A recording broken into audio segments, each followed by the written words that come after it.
So, we're here on UN Day of International Peace. And this is something we're all deeply passionate about.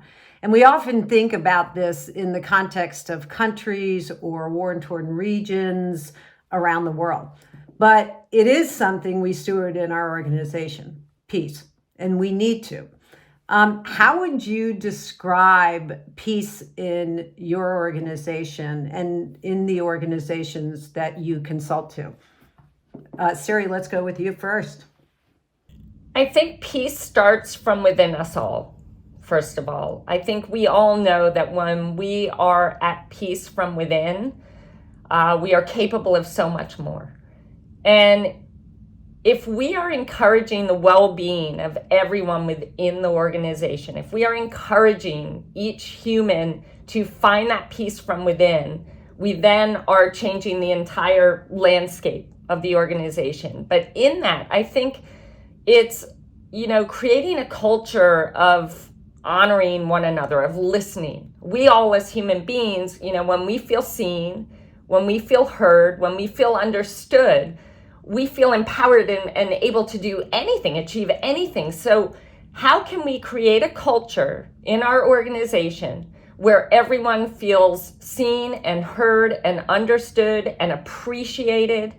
And for me, that's the key, is creating that, as I said earlier, psychological safety, where people feel that they can show up authentically, they can make mistakes, and they are seen, heard, and understood. Yeah. Pat, your comments on this. I've probably got 4 points, so bear with me. One is a sense of belonging. So Siri, you're right. I mean, if I can be authentically me and know that someone at work cares for me when times are hard, then I'm going to be my best version, right? I'm going to be happier. I'm going to have more friends. I'm going to have more resilience, the whole thing, right? So sense of belonging, and diversity makes us smarter.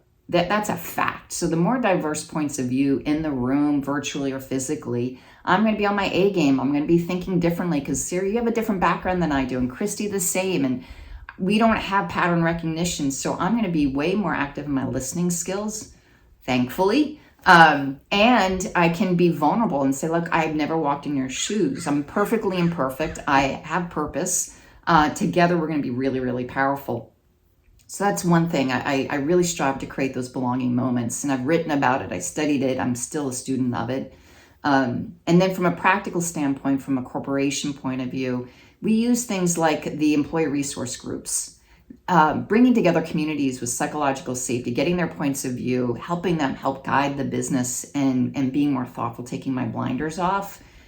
You would think at this golden age I would have less blinders, but I'm learning every day. The world changes. I need to continue learning, and they keep me in that growth mindset.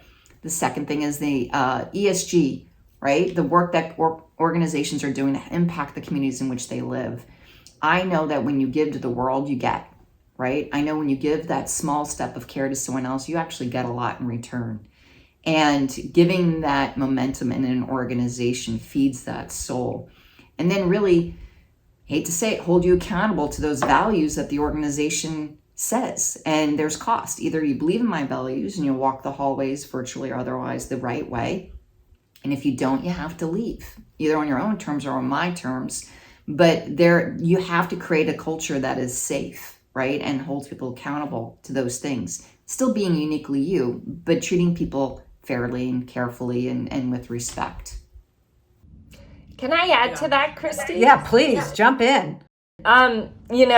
This acknowledging this ability to understand why this matters to every single person within the organization. So if I use my squad of athletes as an example, going into that world championship race, for all 6 of them, this race mattered to them for different reasons. And because of that, my pre-race pep talk was totally different for each one of them. For one of them, it's like, go as hard as you can, let's go faster than you ever have. For others, oh my God, inspire, you're going to give hope to younger versions of you. Every single person had a different pep talk. And if we as leaders can really, improve our listening to understand why this matters to each person, then the vision can be, we can speak about it in different ways so that every single person feels so deeply committed to it. But in order to do that, we need to understand the why behind why they're there, why this matters to them. Yeah, I mean, I think you both have talked about, putting people at the center, putting humans at the center of everything we do, and acknowledging that each human is different.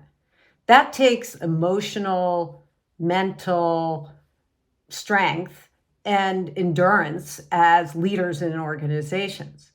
But the payback is huge, as you're talking about, right? And you showing up as, human, because a lot of people think, I remember I did some work in an organization that I used to work for. And, I was in a partnership, it was a consulting firm. And, younger generations saw that the partners, hey, they made a lot of money. They assumed things. They made a lot of money. They had all green lights in their career. Nothing went sideways, right? And nothing could have been farther from the truth. And what we did is we went out and we interviewed all of the top leaders to share the story of who they are, not what they are, right? And what they talked about was, I remember very powerful stories, a woman who couldn't have children. She talked about the struggle of being this partner at this big firm, and she and her husband trying to have children, and the realization that they couldn't, and going through all of that emotional grieving, right? She was going through and in fact covering, right? And, while we were in a partnership and it was an incredible community. I mean, it was a great, great firm. There was still that, I'm not sure I can talk about this struggle, right? And so people didn't see it. Another who was a CEO of one of the businesses and was the only person to go to college in his family. And so going home with his siblings didn't really talk about his position.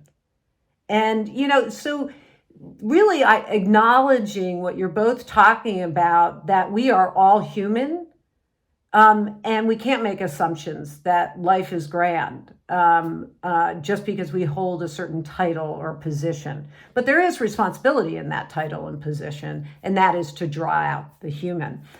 I could geek out with you guys all day on this, but I love this. This is, it really is putting humans at the center as a pseudonym for peace, right?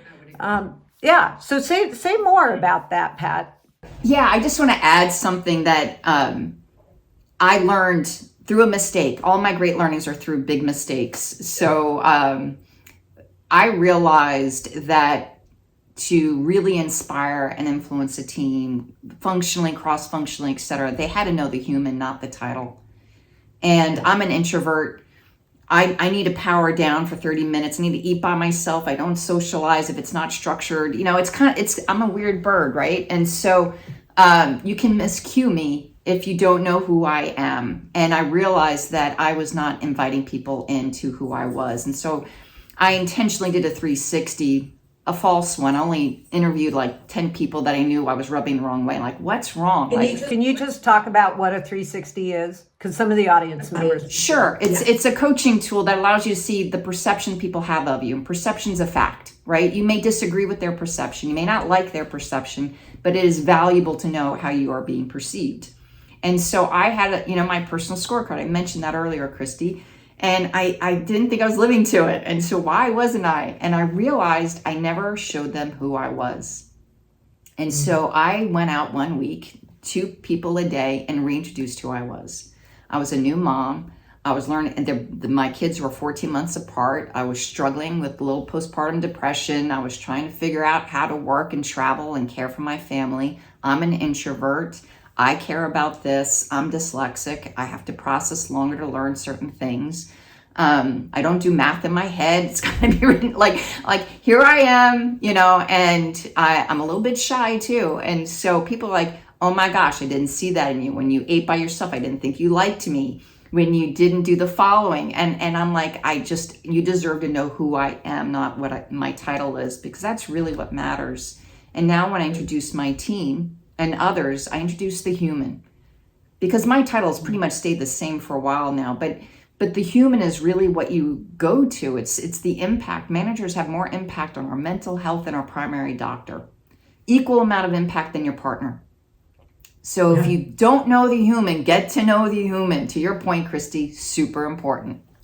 And can I second that? I just want to say, one of the things about me, I am so passionate about seeing every single human being be all that they're capable of being. And if that is something, and I know this is what matters to all of us here, we must allow people to see the possibility of themselves in us. And because of that, we have to be human. We have to share our failures and our fears and our anxieties, because otherwise they think that achieving at this very high level requires you to be perfect. And that is so not true, because we are all perfectly imperfect.